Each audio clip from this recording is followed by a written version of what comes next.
खालिद का शिवाजी या सिनेमामध्ये फेक नरेटिव्ह पसरवण्यात आला आहे। एवढे पण मुस्लिम सैनिक होते, त्यांच्यासाठी महाराजांनी रायगडावर मस्जिद पण बांधली होती। एक विकृत कारस्थान केलं आहे। छत्रपती शिवाजी महाराजांनी रायगडवरती मस्जिद बांधली होती असा एक डायलॉग या चित्रपटात घेतला आहे।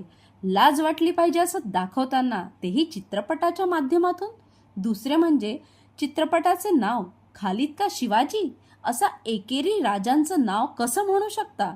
या चित्रपटाच्या ट्रेलरमध्ये दाखवले आहे। दादी, अफजल खान कौन था? वो बुलढाना वाली मेरी माँ उसका लड़का। अरे दादी वो नहीं, वो शिवाजी महाराज ने मारा उसको वो। कुछ गलती की होंगी। खरंच हे उत्तर असू शकतं का? अफजल खानाने नेमकं काय केलं आहे हे तुम्हाला माहित नाही का?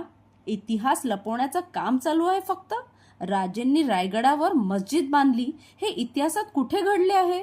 खरा इतिहास लपवून फक्त खोटा इतिहास सांगायचा हेच चालू आहे। रायगड हे सर्व हिंदूंचे आणि शिवप्रेमींचे देवस्थान आहे आणि त्याबद्दल कुठलेही असत्य खपवून घेतले जाणार नाही। छत्रपती शिवरायांच्या सैन्यामध्ये 35% सैन्य हे मुसलमान होते आणि त्यांचे 11 बॉडीगार्ड हे सुद्धा मुस्लिम होते, जे की धातान खोटं आहे। असा चुकीचा इतिहास दाखवणे आणि खोटे दावे करणे आम्हा शिवप्रेमी हिंदूंना अजिबात मान्य नाही। छत्रपती शिवाजी महाराजांचा इतिहास तोडमोड करणे आणि चुकीचे दावे करणे हे किती गंभीर आहे याचा आपण सर्वांनी आवर्जून विचार केला पाहिजे। जय भवानी, जय शिवाजी।